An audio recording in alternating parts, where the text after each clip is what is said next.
For these gifts which we have received, and the gifts which we ourselves are, may we be truly grateful. Yet more than that, may these gifts be blessed, so that they may in turn increase love and justice, decrease hatred and oppression, expand beloved and community, and bless the world in the spirit of love. Amen.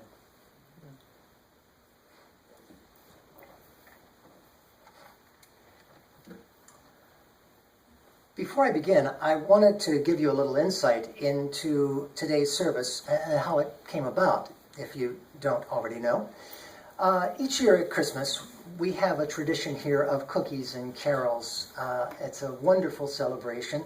It's great fun. Ed and the choir often have special music, and for the past 2 years, we've had the bell choir from Sacred Heart come and entertain us, and it's been absolutely wonderful. In addition to that, there is a silent auction.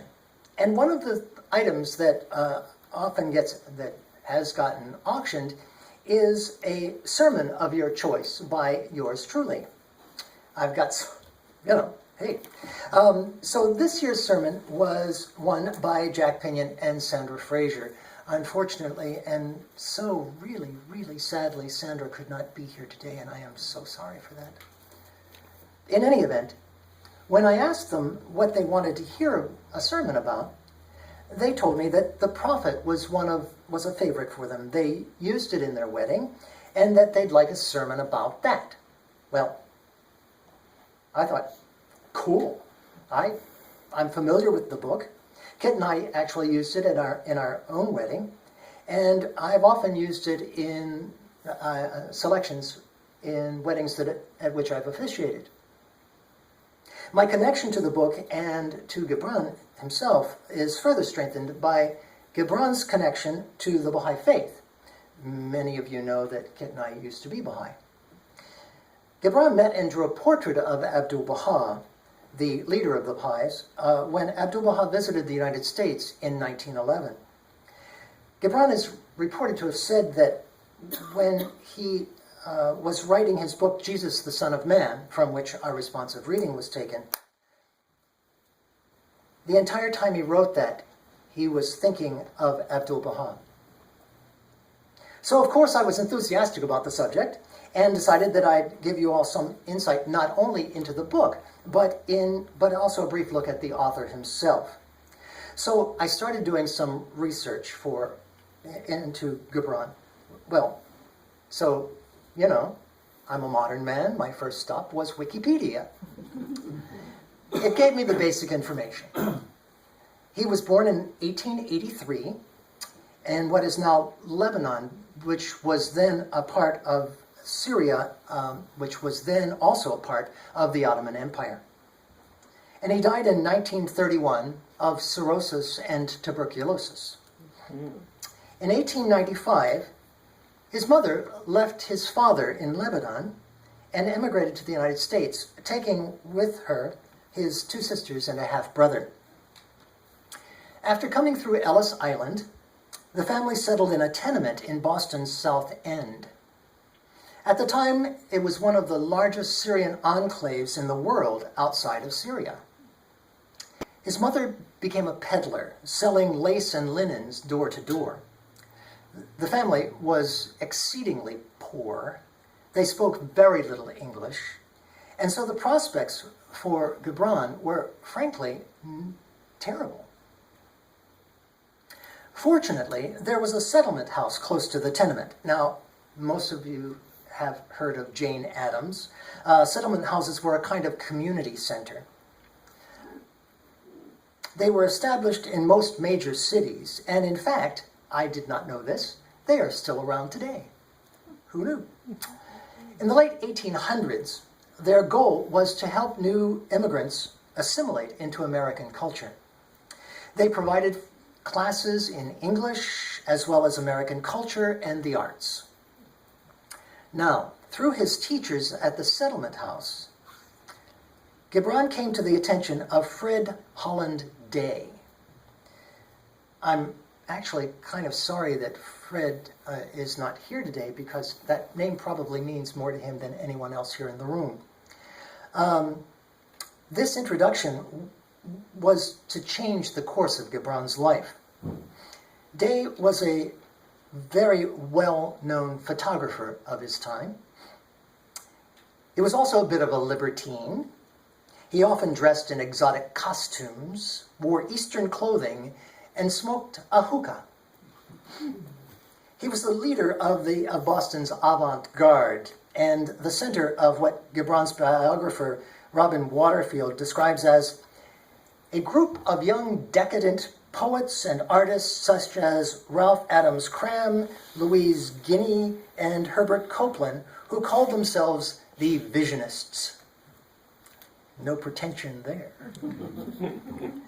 They combined ultra-modern decadence with pre-Raphaelite medievalism. They had a fascination with the occult, which Day began studying after meeting William Butler Keats, and he dabbled in drugs and a languid aestheticism. He was, in fact, considered one of the finest photographers of the 19th century, and often used young men and boys for his models. Into this world, a letter from one of his teachers pitched the 13-year-old Gibran. Once Day met him, as Waterfield says, Day's intoxication with male beauty guaranteed that Day would take the good-looking young boy under his wing.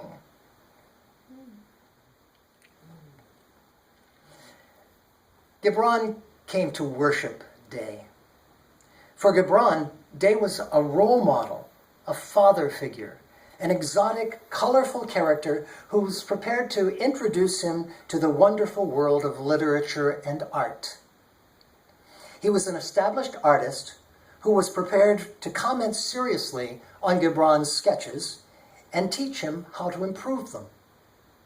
At first, Day would read to him, but as Gibran's English improved, he would lend Gibran his own books and encourage him to visit the Boston Public Library. Now, Gibran was coming of age in a kind of peculiar time in history, I think. The Victorian era was giving way to a more liberal worldview. And there was this fascination among the upper classes of America and England with the exotic. The Romantic poets were popular, and with their emphasis on the individual's moods and feelings. And prompted by Day's tutelage, Gibran read widely and continued to do so and to visit the theater and to work on his art.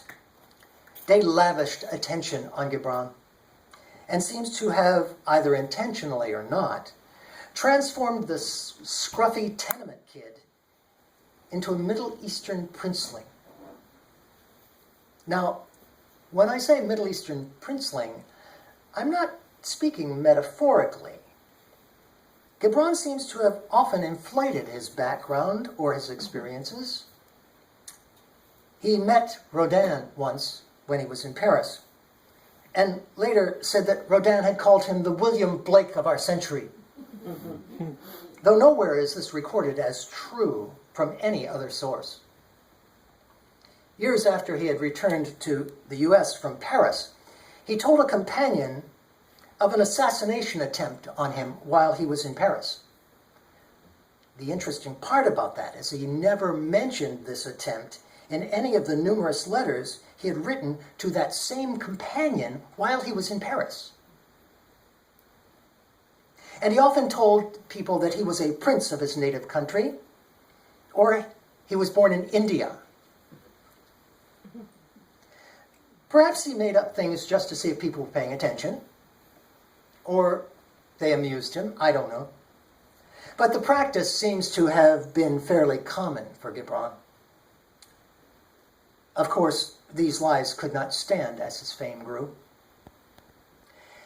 In fairness, Gibran himself seems to have been tormented by the disconnect between the Khalil, the prophet, image he wished to project, and the world and the actual flawed human being that he actually was. He wished to be seen as a prophet, yet his personal life seems to have often been merely decadent. Honestly, I ended up being a bit sorry that I'd chosen to look behind this particular curtain, to look at the man himself. I'd rather not have known about his alcoholism, his tortured sexuality, his mean-spiritedness, or his narcissism. He doesn't seem to have been a very nice person, all in all. But I have to admit, I do love the prophet. First published in 1923, it is considered by many, including myself, as Gibran's finest work. And it also was considered by him himself as his finest work. Unfortunately, many critics did not share his enthusiasm. Author Stefan Canfer, who wrote biographies of such luminaries as Lucille Ball, Humphrey Bogart, and Marlon Brando, wrote, "Gibran's writing is limp, mucid, hooey. Also sprach Zarathustra, written in mauve icing on a cake of halva, a patented blend of emptiness and pretension." Well, what do critics know anyway? It had been a very long time since I'd read the book from cover to cover. I've used the excerpts on love, marriage, and children at various times, but had not actually read it from beginning to end. So I reread it once again. It's not a terribly long book. The copy that Jack and Sandra loaned me was only 96 pages. Now, for those of you who may not have read the book or don't remember it, the book is a series of counsels, as Gibran called them. They're delivered as the prophet Al-Mustafa is about to leave the city of Orphalis. His long-awaited ship has finally arrived after 12 years to bring him back to the land of his birth. As Gibran then describes, "Then the gates of his heart were flung open, and his joy flew far above the sea. And he closed his eyes and prayed in the silences of his soul. But as he descended the hill, a sadness came upon him. And he thought in his heart, 'How shall I go in peace and without sorrow? Nay, not without a wound in the spirit shall I leave this city.'" Now, one of the things I discovered during my research is that Gibran is considered truly a brilliant writer in Arabic. He was part of the Arabic Renaissance in literature, which occurred in the early 1900s. His identification with his native Lebanon is very real, and he traveled between Lebanon and the U.S. several times, though he lived primarily in the U.S. It's clear, I think, in these opening passages that Gibran actually felt like he lived in two worlds, and he loved them both. So I believe this longing that Al-Mustafa feels for his native isle is also very real for Gibran, particularly in the latter part of his life. In fact, he chose to be buried. He died in New York, but chose to be buried in Lebanon.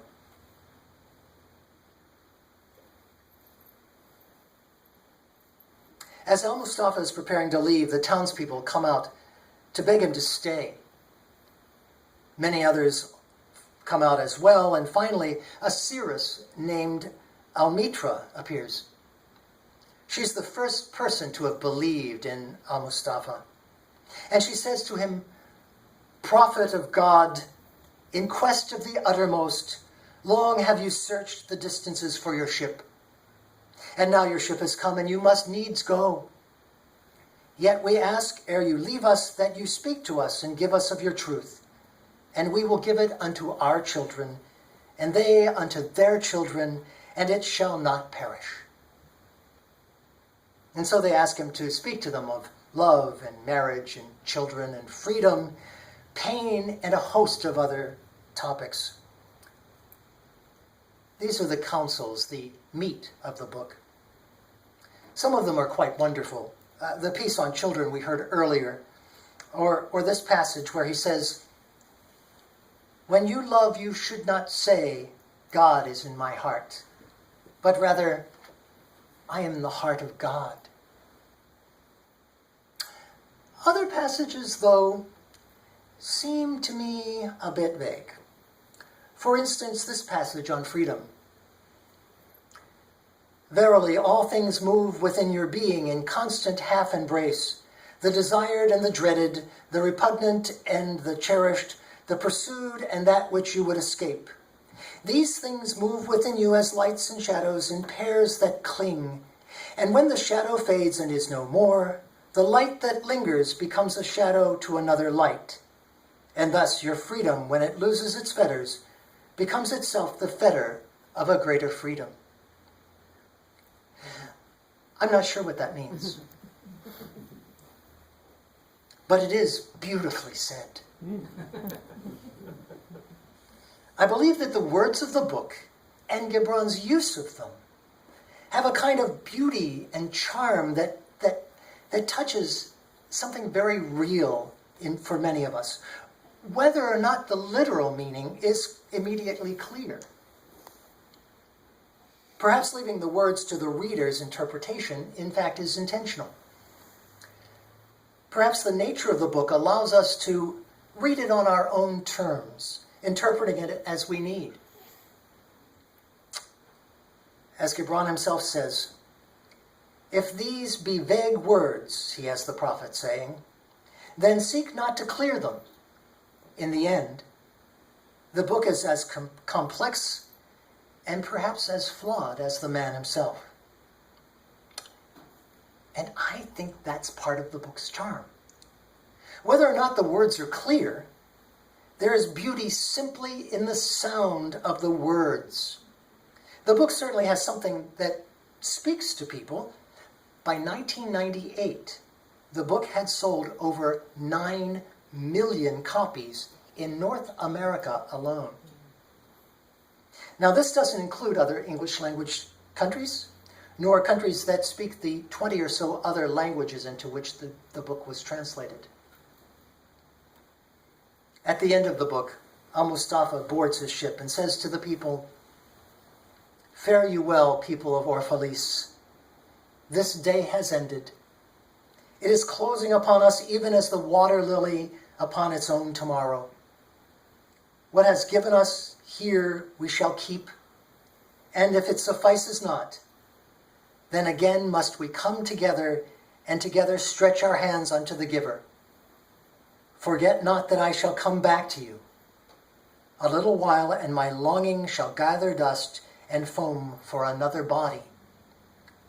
A little while, a moment of rest upon the wind, and another woman shall bear me." And so he leaves, and Almitra remembers in her heart these last words. A little while, a moment of rest upon the wind, and another woman shall bear me. It's pretty clear that Gibran's theology was an eclectic mixture of East and West. His background was Syrian Catholic, and he was, in his travels, was influenced by both Eastern and Western thought. His friends included Theosophists, Baha'is, Unitarians, and various freethinkers. Clearly, these final words refer to reincarnation, a belief which Gibran apparently held throughout his life. Like all of us, Gibran attempted to find beauty in life, even if it always disappointed him. He pursued love, even if it was flawed and narcissistic. He searched for truth, though his truth may have been distorted with some regularity. Whether or not Gibran himself was a prophet, whether he was able to live up to his own ideals is perhaps irrelevant. Many great men are deeply flawed. Most of us, actually all of us mortals are. In the final analysis, the book is both testament to Gibran's longing, his legacy, and his triumph. Whatever Gibran's personal flaws, the book itself remains an enduring monument to beauty, truth, and love. And on that note, I will say amen.